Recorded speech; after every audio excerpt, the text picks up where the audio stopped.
Berjumpa lagi di live Instagram Sabda Yud, teman-teman. Bersyukur kita bisa ketemu di bulan baru, bener-bener ini bulan pertama, bulan ke-10 tanggal pertama. Oke. Nah, kita tentunya kalau sudah masuk tema baru, sudah masuk bulan baru, kita sudah punya tema baru, ya kan? Kalau bulan lalu kita ngebahas tentang teknologi, seputar teknologi gitu, di bulan ini kita ngangkat tema yang menarik, yaitu tentang new generation. Sekaligus sebagai informasi, teman-teman, tema ini bukan sekedar tema, tetapi juga tema ulang tahun dari Yayasan Lembaga Sabda. Jadi memang tema ini kami pakai sebagai dukungan juga salah satu perayaan ya, bulan dari ulang tahun Sabda. Nah, tentunya aku nggak sendirian, teman-teman. Aku akan invite teman-temanku. Ya, di sini kita mau kenalan dulu ya tentunya, supaya kita saling mengenal gitu ya. Aku dulu aja ya. Oke, aku Oh Yulia ya, dari asli dari Solo, dari gereja Kristen Abdiel. siap. Salam kenal, Bu Yulia. Ya, Joseph, silakan. Oke, shalom semua sobat sabda sekalian. Halo, halo, halo. Nama aku Joseph. Ya, aku dari Surabaya. Dan Mantap. sekarang melakukan pelayanan di Sabda. Salam kenal semua. Salam kenal, teman-teman. Nah, Melisa, remove rupanya. Ya, teman-teman, aku Ray, aku juga pelayanan di Sabda, tapi domisili di Kediri, gitu ya. Nah, sembari menunggu Melisa akan dicoba invite ulang. Sekali lagi, teman-teman, jangan lupa berikan komentarnya, berikan tanggapannya. Kalau ada pertanyaan juga silahkan ikutan ngobrol bareng kami, berikan pertanyaannya. Jangan sungkan-sungkan, jangan malu-malu, ya kan? Nah, gimana Mel? Kayaknya sudah lancar nih. Ya, sudah bisa dengar Oke. ya? Ya, silahkan kenalan Ya, Mel. oke. Ya, perkenalkan nama saya Melisa. Saat ini saya pelayanan di Yayasan Lembaga Sabda juga. Salam kenal semuanya. Salam kenal. Kali ini kita lokal-lokal aja nih, Sabda. Mengawali new generation ya. Nanti minggu depan kita pasti banyak teman lagi ya. Oke, nggak lama-lama lagi karena waktu terus berjalan nih, kita mulai diskusi kita. Tapi minta Melisa boleh berdoa dulu. Silahkan. Oke, yuk mari berdoa. Tuhan, kami mengucap syukur untuk malam hari ini kami dapat bertemu dalam Instagram Live, dan kami akan mendiskusikan terkait generasi milenial, dan Kau juga akan memberkati untuk setiap kami, untuk setiap obrolan kami, dan kiranya ini bisa menjadi berkat untuk rekan-rekan yang menyimak baik live maupun siaran tundanya nanti, Tuhan. Terima kasih Tuhan, kami menyerahkan waktu ini ke dalam tangan kasih kuasa-Mu, di dalam nama Tuhan Yesus kami berdoa dan mengucap syukur. Amin. Amin. Oke. Nah, teman-teman, mengawali diskusi kita malam hari ini sesuai dengan tema bulan ini, New Generation, dan topik malam hari ini yaitu generasi milenial nih. Nah, sebenarnya apa sih generasi milenial itu? Dan kenapa gitu mereka, atau kenapa disebut milenial gitu? Dan siapakah mereka? Atau rentan usianya mungkin, atau gimana? Silakan teman-teman sharing. Oke, aku dulu ya Kak Rey. Kalau Boleh. generasi milenial itu, aku baca artikel-artikel nih, itu tuh dari range tahunnya itu dari 1980 sampai 1900, sekitar 95, 94, 95, 96 lah, sekitar segitu gitu. Dan siapa sih mereka? Saya sempat baca gitu kan. Itu adalah sekelompok orang yang mencapai usia dewasa pada masa peralihan menuju abad 21 gitu. Dan ini menurut saya apa ya, jadi satu insight baru gitu. Ternyata generasi milenial itu peralihan gitu, ketika dewasa mereka itu menuju ke abad 21, di mana itu digadang-gadang bisa abad digital atau teknologi mulai digunakan gitu. ya. Setuju banget. Aku ngelanjutin dari Melisa ya. Ini generasi yang generasi pertama yang sangat melek dengan digital. Karena ketika mereka lahir itu digital sudah mulai booming dan mereka adalah orang-orang yang antusias sekali menyambut generasi abad digital, sehingga hidup mereka itu banyak diwarnai dengan perkembangan digital yang sangat sangat pesat saat itu, gitu ya, udah mulai sangat pesat pada saat itu, sehingga mereka termasuk generasi yang banyak mengubah segala sesuatu karena perkembangan digital itu.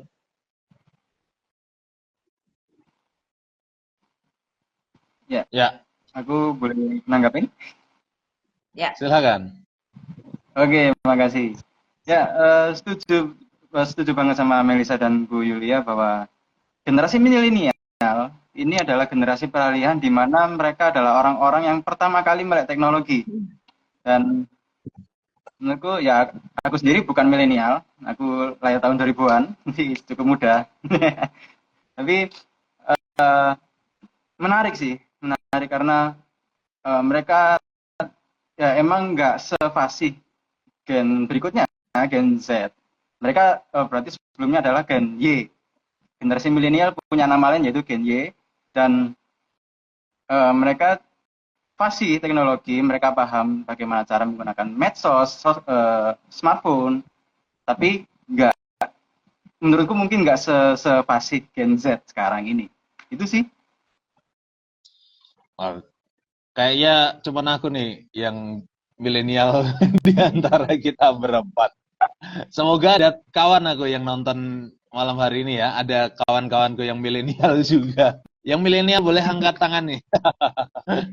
Nah, sepakat yang teman-teman sampaikan. Tapi aku mau lihat, maksudku batasan usianya sih. Batasan usianya kan memang kalau 2000-an Gen Z ya, biasanya Gen Z gitu ya. Batasan usia dari milenial tuh ada yang bermacam-macam sih. Maksudnya ada beberapa hal, yaitu batasan usia terakhir milenial tuh kisaran 1995 atau 96 atau 97, ada beberapa gitu, ada bahkan sampai 98 juga ada gitu. Cuman yang jelas nggak sampai 2000-an gitu. Tapi itu pas aku cari-cari, dasar penetapannya itu bervariasi dari karakteristiknya, dari sifat-sifatnya, atau semacamnya. Jadi memang beberapa penelitian tuh ada menggunakan dasar yang berbeda, sehingga itunya berbeda gitu. Apa namanya, batas usianya, ada yang 95, ada yang 96, 97, dan segala macam. Itu sih. Ya, kalau boleh aku nambahin ya, aku sih dari generasi baby boomers. Kalau aku melihat generasi milenial, itu salah satu menurut aku adalah generasi yang cukup bergejolak gitu, karena mungkin karena perubahan saat itu terjadi banyak sekali perubahan, baik itu secara teknologi atau juga banyaknya peristiwa-peristiwa besar yang terjadi, kayak runtuhnya Twin Tower yang ada di Amerika karena terorisme. Nah, itu perubahan-perubahan itu yang membuat banyak anak-anak milenial itu mengalami perubahan culture yang sangat besar menurut aku gitu ya. Nah, si Ray pergi. Oke, sementara nanti tunggu Ray. Mungkin ada teman-teman lain yang akan menambahkan, terutama teman-teman di rumah ya. Mereka teman-teman yang generasi milenial nih, silakan memberi masukan juga. Halo Ray, balik lagi. Ya, tadi Bu Evi ngacung tuh. Bu Evi termasuk milenial. Ya, betul. Ya. Iya. Saat ini generasi milenial termasuk generasi yang sangat dewasa ya, karena mereka sudah menduduki, kalau mereka sukses pasti menduduki posisi-posisi yang tinggi karena usia mereka sudah di atas 35, 35. Jadi mereka pasti orang-orang yang cukup berperan besar dalam perusahaan atau dalam masyarakat pada umumnya. Iya, kalau ngomongin generasi milenial nih, kita kan tadi udah ngomongin tuh apa sih generasi milenial, udah cari tahu dari range tahun berapa sampai tahun berapa juga. Nah, tapi kan setiap generasi itu pasti ada kayak karakteristik gitu kan ya, yang apa ya bisa membedakan. Oh ini generasi milenial, oh ini generasi apa sih, ini generasi apa. Mungkin dari berbagai aspek gitu. Kalau menurut teman-teman nih, apa aja sih karakteristik dari generasi milenial ini? Silakan teman-teman. Oke ya. Yang paling kentara itu kita sudah menyebut tadi tentang teknologi. Yang paling kentara mereka itu masuk generasi digital native gitu ya, karena mereka lahir digital sudah sangat booming. Itu yang aku lihat paling kentara sekali sih. Ya, aku mau Aku ya. menambahkan. Joseph. Oke. Silakan. Kak. Joseph aja Oke. dulu. Joseph. Aku di. Oke. Maaf belum nyala. Ya, aku mau menambahkan selain tadi udah dibahas bahwa generasi milenial ini adalah generasi yang melek teknologi, khususnya pertama kali melek teknologi. Yang membedakan Gen Y dengan Gen Z dan Gen Alpha yang lebih kecil lagi, ini adalah mereka orientasi sosialnya bagus, lebih bagus malah. Dan mereka juga lebih suka kerja yang lapangan. Mereka nggak suka kerja yang statis di kantor, duduk diam gitu, mereka nggak suka. Melihat orang tua kita deh, mereka kan selalu gerak badannya tuh. Selalu gerak, mereka juga untuk hal-hal ilmu dan teknologi kebijaksanaan malah mereka jauh lebih bagus, khususnya di gen milenial. Itu sih, aku menambahkan sedikit aja. Ya, nyambung dengan Joseph, karena sosialnya cukup tinggi, biasanya milenial tuh lebih suka kolaborasi gitu. Artinya kerjasama satu sama lain, mereka atau kami, kaumku ya, karena generasiku, kami lebih senang emang kerjasama, kerja bareng daripada harus kerja sendirian. Kalau di Gen Z biasanya ngetren introvert ya kan, yang bisa sendirian dan senang sendirian, tapi di Gen Z ya ada tentunya introvert, karena introvert kan bagian dari karakter atau sifat ya atau semacamnya. Tapi memang pada dasarnya memang suka berkumpul aja dan kolaborasi gitu. Makanya kami bisa bersama-sama.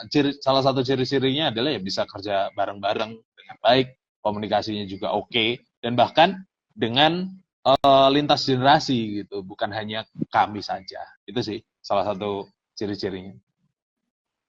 Iya, kalau dari aku sih ini ya, aku lihat point of view yang lebih generasi milenial itu lebih fokus kepada passion maksudnya, ke passion gitu atau kayak apa ya, expertise mungkin ya bisa dibilang seperti itu gitu. Aku ambil contoh ini deh, konten kreator gitu.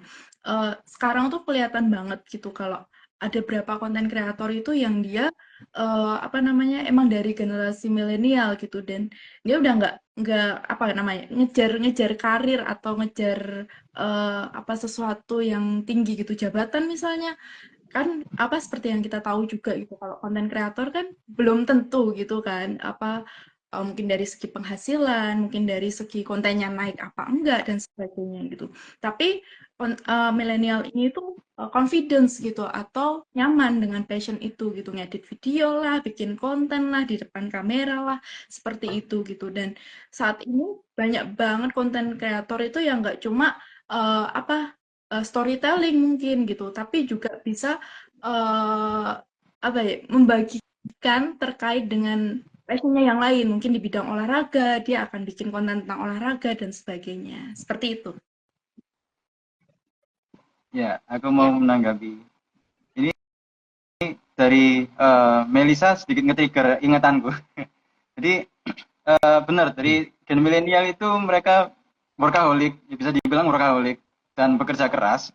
Karena dari segi pendidikan atau karir mereka, mereka ini orang-orang yang punya apa ya, willpower atau apa namanya, tekad yang kuat untuk belajar dan memapankan diri.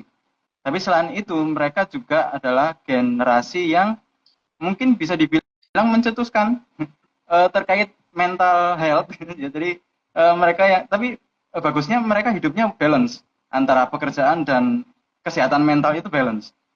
Dan mereka healing pun itu benar-benar yang proper, bukan yang sekarang kan agak aneh ya, mereka dikit-dikit healing, tapi di generasi milenial ini mereka cenderung lebih dewasa dalam membalanskan pekerjaan dan kesehatan mentalnya itu tadi.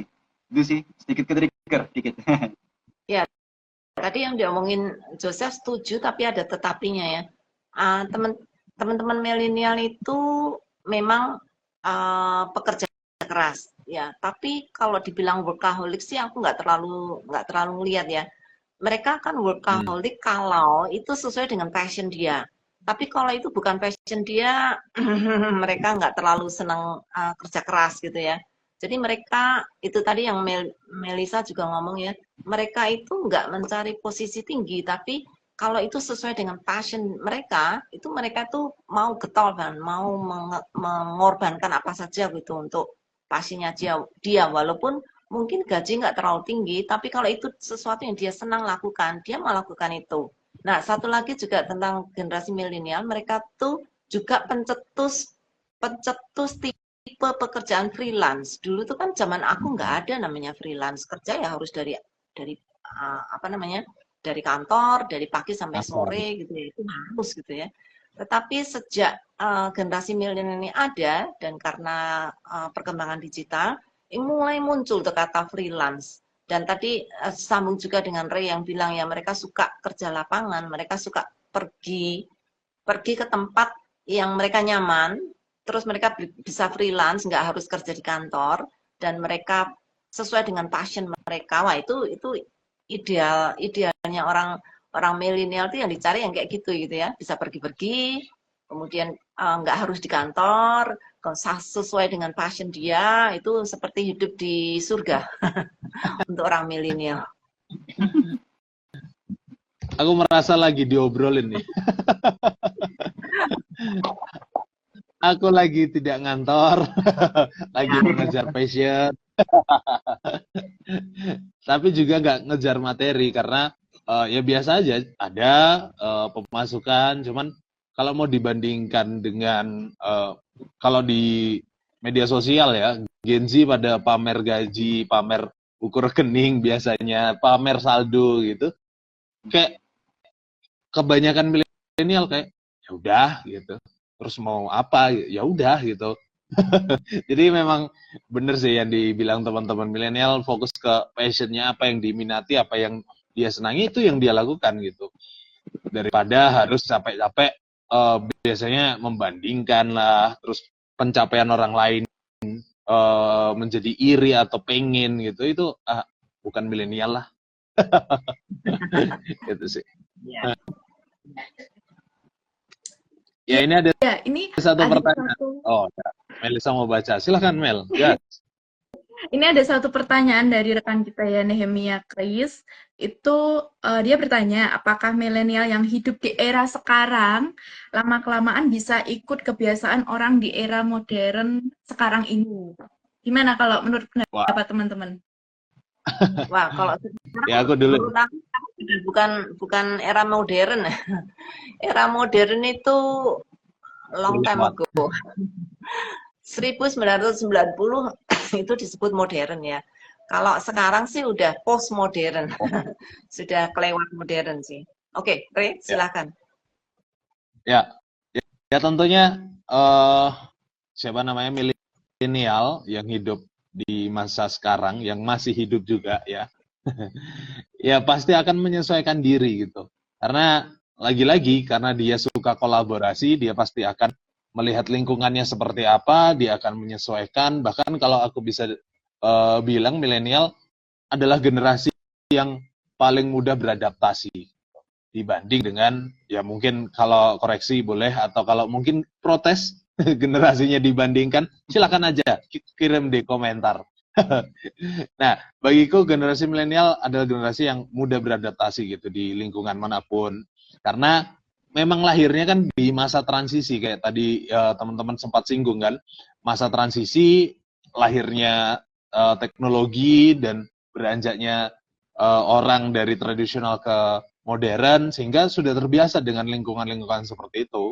Nah, makanya aku yakin sih generasi milenial ya bakalan bisa menyesuaikan diri gitu di era secanggih apapun. Itu sih. Ya. Silakan. Tadi Melisa mau tambahin. Ya, kalau dari pendapatku sih bisa gitu. Maksudnya generasi milenial tuh akan ngikutin perkembangan teknologi gitu. Karena kalau aku lihat dari apa kita tarik mundur lah ke generasi sebelum milenial gitu. Ada boomers, ada generasi X. Itu tuh masih bisa gitu untuk ngikutin teknologi yang sekarang ini ada gitu. Ada atau ya walaupun nggak expert banget tapi bisa gitu ngikutin. Nah, apalagi generasi milenial nih yang notabene mereka itu hidup emang di peralihan antara sebelum teknologi apa ya sangat berkembang ke teknologi yang semakin berkembang gitu. Itu sih. Jadi ya nggak kesulitan mungkin ya bagi mereka untuk beradaptasi terkait teknologi gitu. Ya, aku juga mau menanggapi dari komennya Nehemia. Setuju, karena seperti yang aku sempat bilang tadi bahwa generasi milenial ini sangat paham smartphone, sosmed, platform-platform di luar sana. Kesempatan mereka untuk beradaptasi itu sangat-sangat besar. Apalagi anak-anak mereka saat ini kan pasti lebih paham dan bisa minta ajar, kan logikanya seperti itu. Jadi bisa sangat-sangat bisa untuk beradaptasi ya. Itu kan akhirnya jadi kebiasaan, habit di era postmodern. Ya, tapi disclaimer aku belum punya anak loh ya, walaupun milenial. Ya, Ya. aku nambahin sedikit ya. Agak yang aku appreciate dengan teman-teman dari milenial itu mereka masih bisa tahan belajar untuk cukup panjang. Itu bagi aku masih menguntungkan gitu ya, karena untuk generasi sekarang mungkin sudah agak sulit untuk membaca buku yang tebal-tebal atau buku yang panjang-panjang atau artikel yang panjang. Tapi generasi milenial masih suka itu. Makanya sekarang tuh mereka yang masih hidup mereka tuh masih bisa beli buku-buku gitu. Jadi ini penerbit masih bisa hidup karena ada teman-teman dari milenial yang masih membaca buku. Ya, secanggih apapun maksudnya sekarang kan sudah mudah tuh PDF dan segala macam, e-book juga mudah diakses. Tapi bagaimanapun milenial juga sepakat yang dibilang Ibu Yulia. Aku punya teman juga masih banyak yang suka baca buku, even itu cuman sebatas novel. Aku pribadi nggak suka baca novel karena ya untuk apa baca novel gitu. Aku nggak menemukan, mungkin bukan passionku. Tapi buku lain masih bisa aku baca gitu. Dan memang yang Ibu Yulia katakan buku tebal pun masih bisa dan bisa dinikmati selagi itu memang diminati judulnya dan menarik gitu ya. Ya. Nah, itu sih. Ya, aku juga ya ada tanggapan juga mau nanya sih sebenarnya. Jadi berarti kan generasi milenial ini bisa dibilang adalah generasi yang revolusioner karena generasi ini banyak jadi pelopor banyak perubahan-perubahan yang sekarang di generasi sekarang malah jadi tren. Tapi selain mereka jadi generasi yang revolusioner, tapi aku lihat sekarang di gereja-gereja khususnya gereja besar yang cukup modern. Kenapa ini maaf ya kalau ada salah kata, tapi kenapa generasi milenial itu sedikit banyak malah meninggalkan gereja? Apa mereka udah nggak tertarik dengan kekristenan lagi atau apa? Mungkin ada respon dari teman-teman?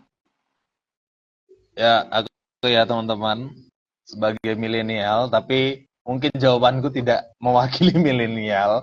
Ini mewakili diriku sendiri aja gitu ya, supaya nggak mengeneralisasi karena aku masih yakin banyak milenial yang masuk gereja walaupun nggak kelihatan gitu. Tapi banyak gitu ya. Tapi aku mau lihat dari sudut pandang tadi ya, kolaborasi itu tadi. Ketika sudah kayaknya karena mungkin kesenjangan usia di lingkungan gereja gitu antara gembalanya maupun dengan jemaat yang lain gitu ya, entah mungkin jemaat yang lain terlalu muda atau gembala yang terlalu mungkin berusia sehingga susah untuk berkolaborasi, sehingga ya akhirnya udahlah nggak usah ke gereja aja gitu, atau udahlah karena sudah bisa online ya udah online aja gitu. Nah itu belum bisa, milenial tuh nggak menemukan kolaboratif itu di dalam gereja, menurutku sih itu. Ya, Iya. ada satu istilah Oke. yang sangat terkenal gitu ya, dipakai untuk menjelaskan tentang generasi milenial soal kekristenan, yaitu spiritual but not religious. Nah itu ini generasi yang sebenarnya mereka tuh masih tertarik dengan hal-hal yang spiritual. Mereka sebenarnya tidak meninggalkan kekristenan, sebenarnya tidak meninggalkan gereja per se gitu ya. Tetapi mereka tidak suka dengan struktur gereja atau institusi gereja. Nah, itu pasti ada banyak faktor ya. Salah satu faktornya juga banyaknya skandal yang terjadi di gereja, banyaknya masalah yang terjadi di gereja, sehingga membuat orang-orang milenial itu kecewa dengan gereja. Nah, itu salah satunya. Terus mereka juga pencinta digital, sehingga kalau ada cara untuk mereka bisa menemukan bahan-bahan spiritual secara digital, mereka akan lebih suka itu gitu ya. Nah, itu faktor-faktor yang mempengaruhi kenapa orang-orang milenial itu nggak terlalu kelihatan atau bahkan tidak terlalu banyak berperan di dalam gereja. Malah generasi berikutnya itu malah lebih banyak yang maju masuk ke gereja dibandingkan generasi milenial. Ya. Oke. Tadi Melisa. Kalau dari aku sih lebih ke ini ya, ke point of view yang gereja itu identik dengan institusi gitu. Maksudnya tadi kan Kak Ria sempat singgung gitu kalau generasi milenial tuh lebih suka kayak berkomunitas, sosialnya gitu loh, lebih suka punya sosial grup yang cukup dekat gitu. Tapi kadang juga terbentur gitu dengan institusi ini gitu, dengan gereja gitu. Gereja mungkin nggak mewadahi mereka, atau gereja itu sangat statis gitu, harus saklek, kalau A ya A, kalau B ya B gitu. Dan mereka mungkin juga gereja nggak mau adaptasi juga sama perkembangan zaman sekarang gitu, padahal generasi milenial aja udah mulai adaptasi gitu, masa gerejanya enggak gitu. Jadi ngerasa kalau institusi ini tuh bisa dibilang kalau kalau kasarnya itu merasa dicurangi gitu dengan institusi ini, dan institusi ini jadi penghalang gitu untuk bisa maju gitu. Itu sih, jadi kalau kalau ngelihat dari faktor yang ini bisa jadi faktor kalau generasi milenial tuh mulai undur diri gitu dari gereja gitu. Itu sih kalau dariku. Ya. Ya, ini ada tanggapan dari Nehi ya. Mungkin Ri mau bacain? Ya, oke. Dari Nehemia, seringkali milenial itu tak nampak tapi berdampak. Ya. Kayak pernah dengar gitu podcast siapa gitu, muda berdampak. Gitu. Ya, tapi menarik.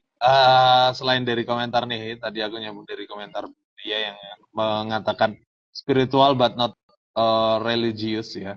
Emang lebih mengandalkan, maksudnya lebih senang kayaknya cari, kalau untuk spiritual ya, mending tanya-tanya karena sifatnya lebih santai, bisa lebih relax, lagi-lagi ya, bisa buat lingkungan sosial tuh lebih nyaman gitu dibanding di gereja yang mungkin bagi sebagian orang, kaum milenial, gereja tempatnya orang dihukum gitu, tempatnya orang dihakimi maybe atau something ya, apapun itu. Tapi yang jelas kami tetap mencari, atau kami yang milenial ini tetap mencari hal-hal yang tentang spiritual gitu ya. Kayak tadi Bu Yulia juga sempat singgung, video, podcast, media sosial. Makanya podcastnya siapa namanya, si Brian itu ya, yang dulu Kristen Progresif itu kan tetap ramai karena memang obrolannya diminati, guest-guestnya juga oke. Jadi secara spiritual terisi, meskipun mungkin yang nonton nggak selalu sepakat dengan aliran itu atau pemahaman itu, tapi yang jelas input-input itu diterima gitu, karena ya suasananya dibangun secara nyaman. Itu juga salah satu pengaruh sih, mungkin suasana gereja yang kurang nyaman untuk milenial, sehingga ya milenial kurang tertarik. Itu sih. Ya. Joseph nih Ya, gimana? Ya, nggak tahan. Dan setuju Ya. banget sama teman-teman, khususnya Kak Re barusan, karena gereja malah jadi tempat penghakiman. Jadi malah menurutku sebagai yang Gen Z pun kurang banyak nggak suka dengan perlakuan seperti itu. Nah, jadi kuncinya adalah kita orang yang ngeh nih. Jadi kita bisa menciptakan ruang di mana generasi nggak cuma milenial tapi Gen Z atau Gen Alpha juga merasa bahwa suara mereka itu didengar di gereja. Misalkan orang milenial ini kan suka berpendapat, suka menyampaikan aspirasi khususnya, dan ketika mereka ikut berkontribusi, berarti apa ya, mereka merasa terlibat di dalam gereja gitu ya, jadinya mereka pasti akan lebih ikut andil banyak di gereja, kurang lebih gitu. Ya, Ini ada tanggapan lagi. Ya, aku nanggepin Joseph dulu ya. Aku ikut merasa bersalah nih sebagai orang baby boomers, karena memang gereja itu saat ini, bahkan mungkin sampai saat ini ya, masih dikuasai oleh orang-orang baby boomers gitu. Dan kita agak sulit melepaskan kemauan untuk memberi kesempatan kepada mereka yang lebih muda. Nah, itu aku pikir ya memang ini salah satu kesalahan dari baby boomers. Jadi kalau aku boleh mewakili mereka ya, aku minta maaf gitu kepada teman-teman dari milenial, karena seringkali keputusan-keputusan baby boomers itu lebih mengedepankan tradisi gitu ya, lebih mengedepankan institusi rigid, kekakuan aturan yang ada di gereja yang terus dipertahankan dari tahun ke tahun gitu ya. Seharusnya dengan perubahan budaya, perubahan teknologi, dan perubahan sistem masyarakat, harusnya gereja itu lebih fleksibel gitu ya. Bukan menghilangkan esensi, tapi hal-hal yang bukan esensi itu biarlah itu boleh diatur gitu oleh orang-orang milenial. Ya, kalau Ibu Yulia tadi singgung baby boomers nggak percaya dengan yang muda, kayaknya milenial justru percaya banget sama Gen Z, sehingga kan Gen Z banyak ke gereja, oh ya udah Gen Z aja gitu yang maju, sehingga milenialnya cenderung tenggelam gitu ya. Tapi ini ada satu komentar menarik dari Kak Iren ya. Menurutku generasi milenial lebih fokus kepada karir yang jauh lebih menguntungkan, bahkan menjanjikan masa depan mereka daripada ke gereja yang memang hanya 2 jam saja. Bahkan ada gereja yang 1 jam saja loh Kak. Tapi anyway, berkaitan dengan keuntungan tadi ya salah satunya mungkin beberapa milenial kan banyak juga yang masih bergumul untuk tabungannya ya, gitu. Karena tekanan atas bawah tuh, baby boomers menekan, Gen Z juga menekan, karena secara tidak langsung Gen Z tadi yang saya katakan sempat saya singgung, pamer-pamer saldo ATM-nya, ya milenial agak terguncang juga gitu, mental breakdown. Tapi sehingga yang dikejar akhirnya hal-hal seperti itu, menata hidup lebih baik ya, lagi-lagi karena sedang mengejar passionnya, mengejar kenyamanannya, kelayakannya, sehingga yang bisa diurusi nantilah gitu, sehingga nggak jadi prioritas, termasuk dalam hal ibadah itu. apakah salah? Ya salah sih seharusnya gitu. Tapi kan juga butuh pertolongan gitu Gen Z. Karena kadang kan nggak sadar gitu apa yang dilakukan itu sebuah kesalahan. Itu sih. Ya. Ditambah lagi generasi milenial itu sering disebut juga generasi sandwich. Sandwich itu artinya dia ke planet di tengah gitu ya. Karena di satu pihak dia harus menghidupi keluarga dia yang masih baru, anak-anak yang sudah mulai sekolah gitu ya, anak-anak yang sudah mulai remaja, bahkan masuk universitas. Tapi mereka masih punya orang tua yang sudah masuk masa pensiun dan sudah mulai juga mengharapkan perhatian dari anak-anaknya karena kesehatan yang menurun atau karena mereka sudah tidak bekerja, jadi perlu disokong oleh anaknya. Jadi generasi milenial ini memang generasi sandwich yang kepukul di atas, kepukul di bawah gitu. Artinya mereka harus menghidupi keluarga, tapi mereka juga harus memperhatikan orang tua, bahkan mendukung secara finansial kebutuhan orang tua. Nah itu memang cukup berat sih beban untuk teman-teman dari milenial. Ya. Ya, ini ada kesepakatan dari Kak Krucil Kancil akunnya. Betul sekali Ibu Yulia, ada masa kesenjangan waktu agak terlambat untuk regenerasi, tapi sejak COVID itu berubah lebih cepat. Betul sih, memang dipaksa berubah lebih cepatnya.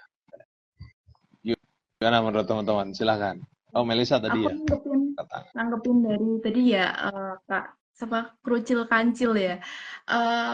Memang benar gitu, maksudnya tadi aku juga sempat baca artikel gitu, kalau masa COVID itu benar-benar mempercepat gereja itu juga beradaptasi gitu. Maksudnya yang dulunya mungkin nggak ada live stream, kalau di gereja saya dulu nggak ada live stream sama sekali, YouTube itu paling cuma buat apa simpan video aja gitu dan nggak pakai fitur live stream sama sekali, nggak pakai fitur Zoom dan sebagainya gitu. Tapi ketika COVID emang itu berubah gitu menjadi apa? Mereka mengadaptasi digital, mengadaptasi apa namanya teknologi yang juga sedang berkembang gitu, dan itu juga jadi wadah gitu untuk generasi milenial apa supaya nggak meninggalkan gereja gitu kan. Maksudnya kan milenial juga. Halo? Ya, halo. Aman. Ya, milenial juga. Oke, Juga apa ini? sorry, karena punya aku buffering, aku pikir keputus. Ya, aku Enggak. lanjutin ya.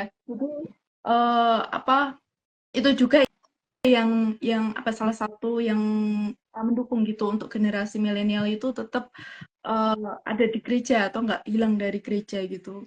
Itu sih. Jadi COVID sebenarnya ada dampak positifnya ya. Ini ada tanggapan juga dari Ibu Evi Broto di gereja saya yang mudah diterima suaranya di kalangan senior dan junior. Ini orang milenial. Mereka sering menjembatani perbedaan antara baby boomers dengan generasi Z ke bawah. Ya, kalau mereka aktif di gereja, saya kira generasi milenial memang sangat berperan ya, harusnya sangat berperan. Ya, nah ini teman-teman kalau aku melihat dari apa namanya perkembangan gitu ya dan juga hasil dari diskusi kita ini. Saya melihat teman-teman dari generasi milenial ini sebenarnya nggak berniat meninggalkan gereja, tetapi sering yang mereka lakukan adalah karena tidak suka dengan institusi, itu membuat mereka tidak terlalu dekat dengan gereja gitu ya. Nah, ini memang yang menjadi penghalang kadang-kadang memang gerejanya gitu ya. Gimana teman-teman milenial ini bisa terus diterima di gereja, gimana mereka tidak meninggalkan Tuhan. Sebenarnya mereka tidak meninggalkan Tuhan sih, karena saya punya banyak teman milenial, mereka masih baca buku, walaupun kalau ditanya ke gereja mana, ya mau-maunya gitu. Kalau lagi senang ke sini, ya pergi ke sini. Kalau ke sana, mereka pindah-pindah gereja gitu ya. Nggak ada komitmen di satu gereja gitu. Tapi mereka masih baca buku, mereka masih ikut seminar, bahkan kalau saya lihat peserta seminar di acara live Sabda itu kebanyakan generasi milenial ya, masih banyak sekali yang ikut. Jadi mereka sebenarnya tidak meninggalkan Tuhan, mereka hanya meninggalkan gereja. Nah ini teman-teman mungkin dari teman-teman ada tips atau trik atau saran-saran ya gimana gereja itu bisa lebih ramah untuk generasi milenial. Ya, aku mau nanggapin dari hal itu. Setuju karena generasi milenial ini tadi kan udah dibahas bahwa mereka orang yang sangat tertarik khususnya pada komunitas yang otentik, inklusif. Nah, menurutku cara untuk menarik generasi milenial kembali ke gereja adalah pihak gereja bisa menyediakan ruang bagi generasi milenial yang terpanggil untuk melayani dan benar-benar ingin melayani dan tanpa dihakimi. Tadi kan sempat dibahas sama Kare kalau mereka sometimes merasa dijudge. Gereja ada baiknya ketika mereka beraspirasi atau menawarkan diri untuk pelayanan dan kegiatan pelayanan di gereja, perlu adanya hikmat dan kebijaksanaan dalam menanggapi supaya masukan-masukan dari generasi milenial ini tadi bisa disaring yang benar-benar bisa untuk memajukan pelayanan gereja tersebut.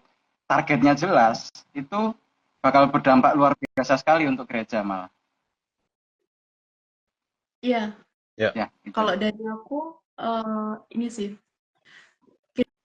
tadi aku sempat singgung gitu, generasi milenial itu bisa banget untuk adaptasi dengan teknologi gitu.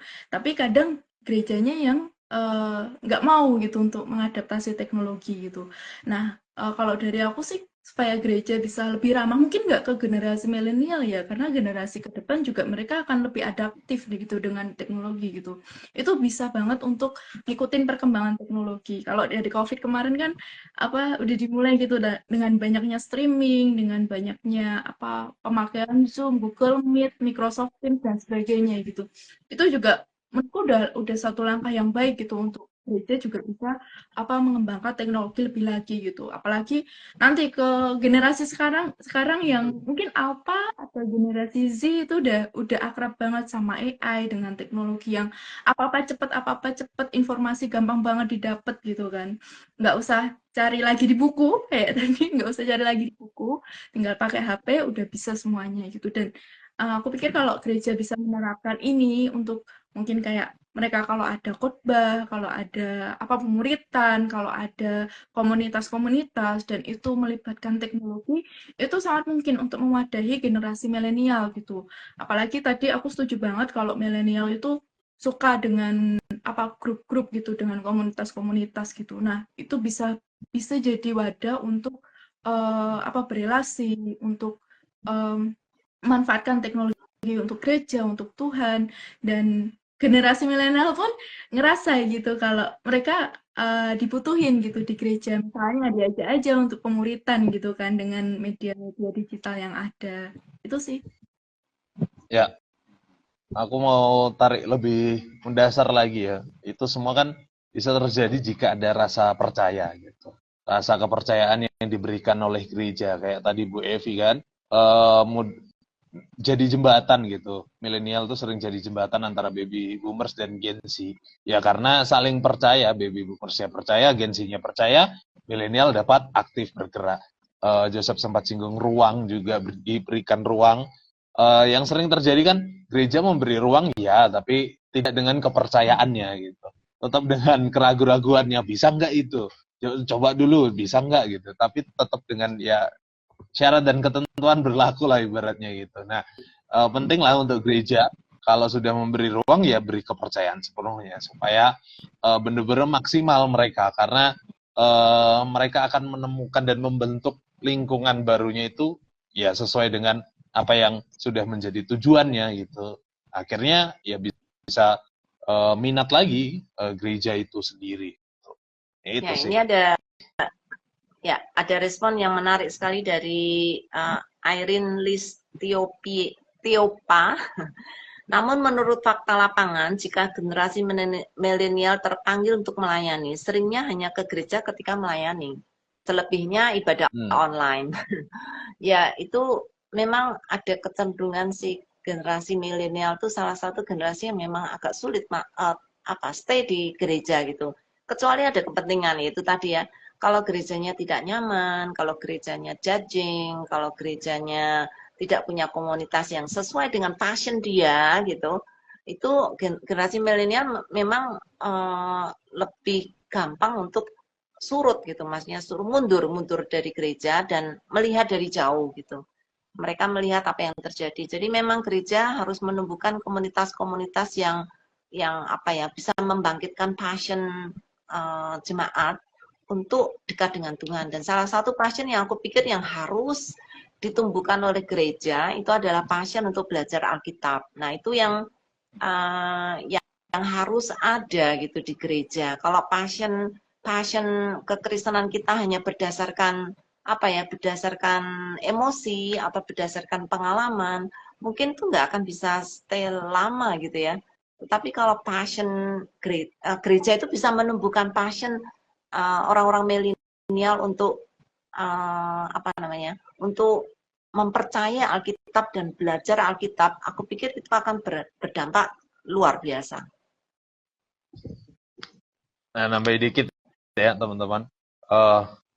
Untuk mendorong atau merealisasikan itu ya gereja harus siap dengan pelayanan hybrid juga gitu, supaya bisa tertampung lah. Kak Iran tadi bilang hanya ke gereja ketika pelayanan. Nah, tapi kan pas online tetap bisa ibadah atau persekutuan atau studi Alkitab atau menggali Alkitab gitu ya. Jadi ya harus siap dengan hal-hal seperti itu. Ketika sudah menemukan kenyamanan, datang sendiri milenial itu.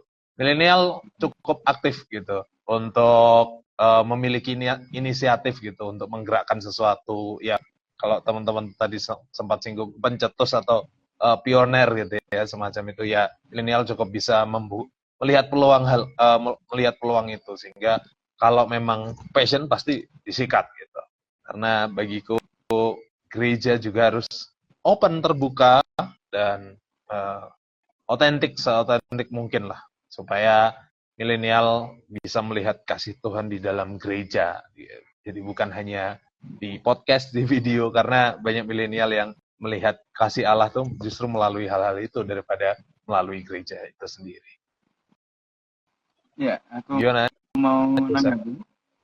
Tadi cukup menarik ketika Ibu Yulia menyarankan ada pembentukan kelompok untuk pendalaman Alkitab di gereja. Ini cukup men-trigger karena dulu ketika aku masih kuliah di Surabaya,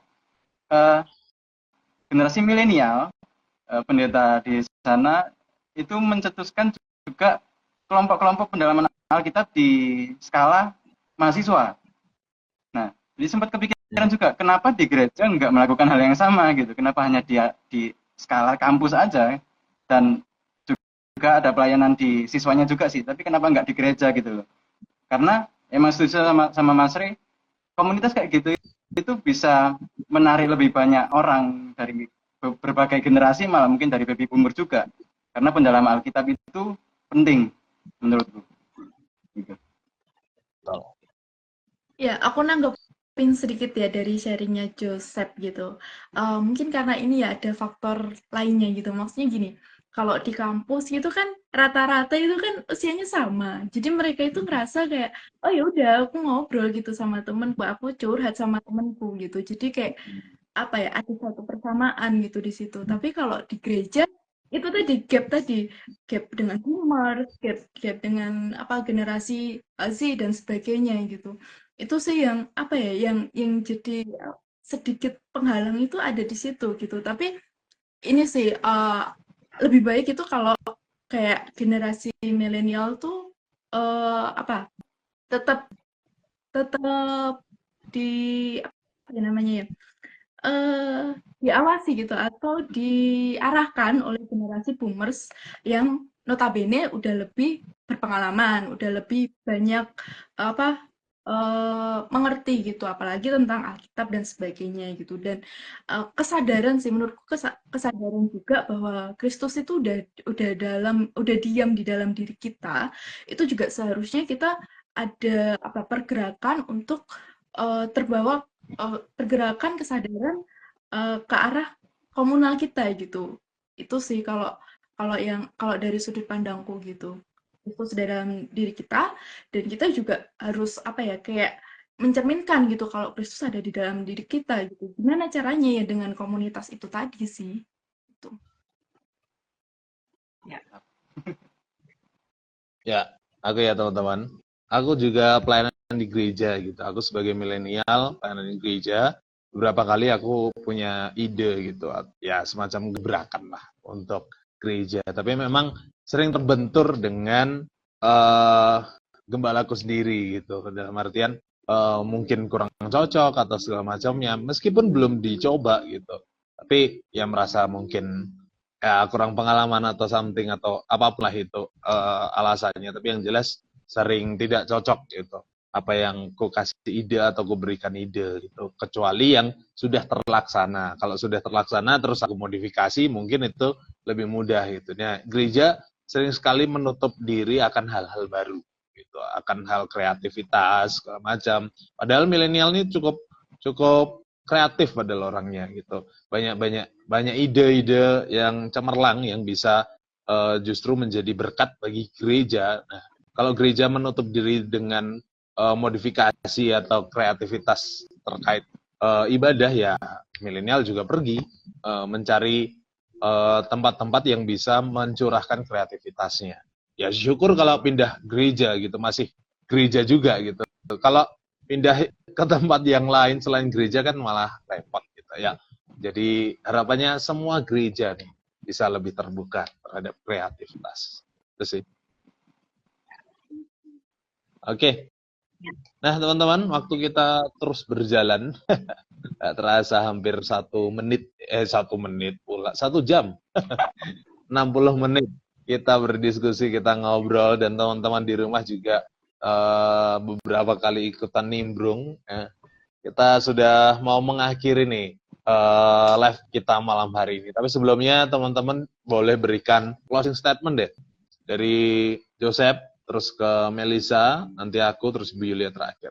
Atau aku terakhir lah, karena aku milenial. Nanti Bu Yulia yang ketiga. Karena topiknya kan generasi milenial. Silakan Joseph. Ya, closing statementku sih untuk generasi milenial ya, yang kita membahas terkait kekristenan, perlulah nggak hanya di gereja tapi juga di lingkungan pelayanan yang lain, pendekatan-pendekatan yang relevan ke kehidupan orang-orang gen milenial ini, dan juga mungkin bisa berbau-bau tentang teknologi, sehingga nggak hanya di gereja tapi juga di pelayanan lain mereka bisa membantu pertumbuhan baik untuk mereka sendiri gen milenial dan juga untuk orang-orang yang lain dari segala generasi itu, sehingga ya kembali lagi nama Kristus dimuliakan, tubuh Kristus kembali utuh gitu. Men. Gitu. Elisa, silakan.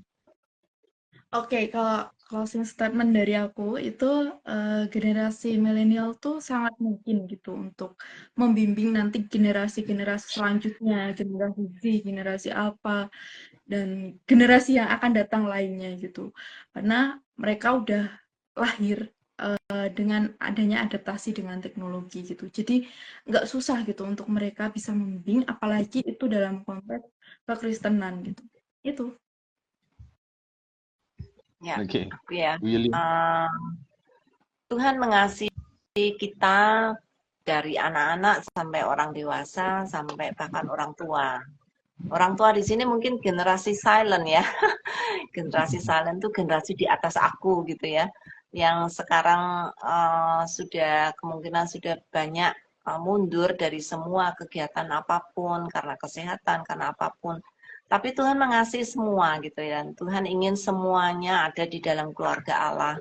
Mari kita bersama-sama ada di dalam keluarga Allah untuk saling mengasihi, untuk saling mengampuni kalau salah satu bersalah, dan juga punya rasa hati yang terbuka gitu untuk menerima keseluruhan. Kenapa mereka semua ada di gereja? Karena Tuhan menginginkan seluruh generasi ada di dalam gereja supaya mereka bersama-sama mengenal Tuhan, mengasihi Tuhan, dan saling mengasihi, saling membantu supaya mereka semua boleh terus merasakan kasih Tuhan dan menjadi saluran berkat Tuhan dan menjadi alat Tuhan untuk menjangkau semua generasi yang masih ada di dunia ini. Ya. Amin.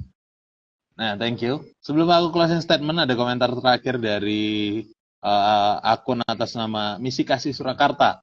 Pembinaan yang intensif bagi leader termasuk tentang kemampuan menyampaikan khotbah untuk menjawab kebutuhan milenial tadi ya, menjawab diskusi kita, salah satu cara gereja.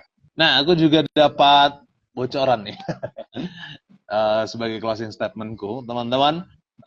Faktor yang membuat gereja kehilangan anak muda, khususnya generasi milenial, adalah tertinggi, yaitu pemimpin atau kepemimpinan gereja yang buruk. Jadi harapannya gereja, termasuk pemimpinnya, syukur-syukur kalau kita yang nonton maupun kita nanti, ataupun kita sekarang gitu, sudah jadi memimpin gereja atau memimpin komunitas gitu. Ya, marilah kita jadi pemimpin yang baik supaya milenial, generasi milenial ini kita dapat jangkau juga dengan baik. Dan terakhir dariku teman-teman, kenali mereka berdasarkan pemikiran mereka, bukan pemikiran kita sendiri. Itu cara terbaik untuk memahami milenial. Thank you banyak teman-teman, thank you Ibu Yulia, Joseph dan juga Melisa sudah menemani aku ngobrol malam hari ini, dan teman-teman di rumah yang sudah memberikan komentar, pernyataan, pertanyaan semuanya, aku ucapkan terima kasih banyak. Dan minggu depan kita ketemu lagi. Kalau minggu ini kita ngebahas generasi milenial, minggu depan kita akan ngebahas generasi Z. Gen Z ya, kita mau bahas. Oke.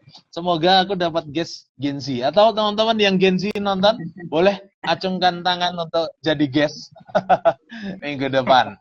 Oke, thank you banyak teman-teman. Kita tutup dalam doa. Joseph boleh berdoa? Oke, siap. Mari kita satu dalam doa. Bapa kami yang dalam surga, dikuduskan nama-Mu Tuhan. Bapa, kami bersyukur pada hari ini kami bisa berkumpul bersama-sama untuk membahas topik yang sangat menarik Tuhan.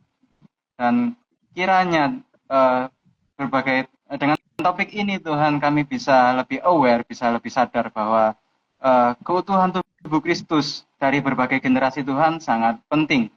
Bahwa tanpa adanya kolaborasi dari setiap generasi, pelayanan yang akan kami laksanakan tidak akan berjalan dengan baik. Dan kiranya Tuhan, ilmu yang telah kami dapat hari ini bisa semakin mendorong kami untuk menjaga kerukunan antar anggota tubuh Kristus. Dan kiranya segala pelayanan yang kami lakukan, baik dari secara lisan, pemikiran, dan juga yang kami lakukan, semua untuk kemuliaan nama-Mu dan hanya nama-Mu yang saja layak dimuliakan. Terima kasih Bapak, terima kasih Yesus, kami berdoa. Haleluya, amin. Amin. Thank you teman-teman, sampai jumpa minggu depan di hari yang sama, jam yang sama. Salam AI for God.